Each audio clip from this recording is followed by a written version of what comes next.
कहा से कहानी में आपका स्वागत है दोस्तों। तो आज हम सुनेंगे वेद पुराणों की एक कहानी।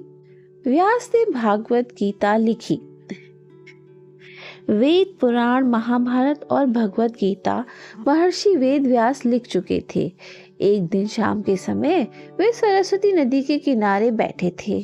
तभी नारद ने आकर पूछा, महर्षि व्यास, क्या बात है? आप कुछ व्यग्र लग रहे हैं।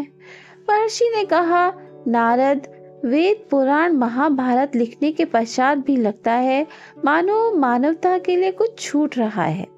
कलयुग में मोक्ष की प्राप्ति में लोगों को बहुत दुख होगा। तब नारद जी ने कहा, यह तो है। आपने अपने शास्त्रों में कर्म योग की महत्ता तो बताई है, किंतु आपने नारायण की महिमा की लीला का गुण का गान नहीं किया है। उनकी महिमा को जानने के बाद ही लोग उनकी ओर आकृष्ट होंगे। भक्ति उन्हें पाने का सरलतम मार्ग है।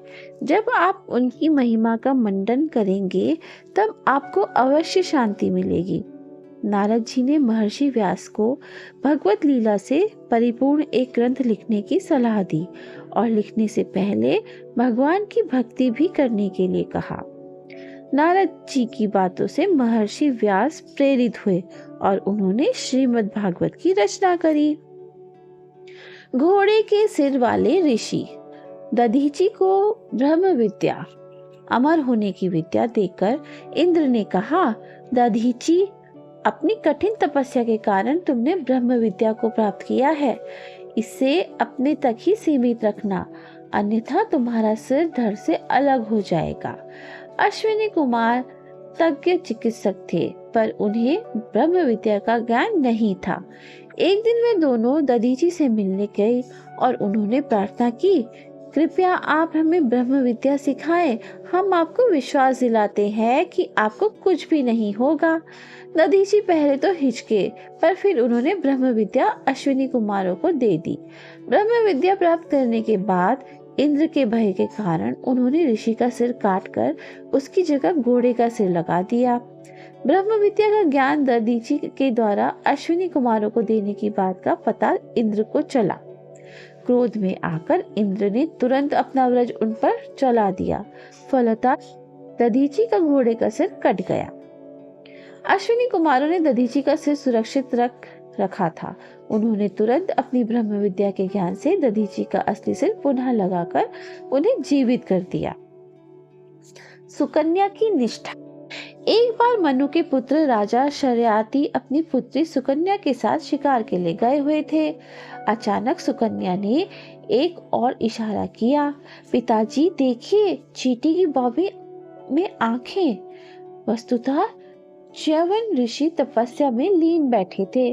आंखों को छोड़कर उनका पूरा शरीर दीमक सफेद चींटियों से ढका हुआ था। सहज चपलतावश सुकन्या ने एक छड़ी से उन्हें कोचा। च्यवन रुष्ट हो गए। राजा ने हाथ जोड़कर उनसे विनती की, हमें क्षमा करें। हे गुरुवर, उसके बचकाने व्यवहार के लिए क्षमा कर दे। च्यवन ऋषि ने कहा, क्षमा चाहते हो तो अपनी पुत्री का विवाह मेरे साथ कर दो। कुरूप तथा फोड़ों भरपूर च्यवन के साथ पुत्री का विवाह करने में राजा संकोच करने लगे, किंतु सुकन्या ने उन्हें स्वीकार कर लिया। एक दिन उनकी कुटिया के पास ही दिव्य चिकित्सक अश्विनी कुमार घूम रहे थे। च्यवन की पत्नी के रूप में सुंदर सुकन्या को देखकर उन्हें बहुत अचंभा हुआ। उन्होंने कहा, हे युवती, क्या तुम हम में से किसी एक से विवाह करोगी? तुम रानी बनकर रहोगी। सुकन्या ने मना करते हुए कहा, सुंदर हो या बदसूरत, मेरे पति मेरे लिए मेरा सर्वस्व है। उनके ज्ञान और भक्ति के लिए मैं उनका आदर करती हूँ। सुकन्या की निष्ठा से प्रसन्न होकर अश्विनी कुमार ने च्यवन के जख्म ठीक कर दिए और दोनों को आशीर्वाद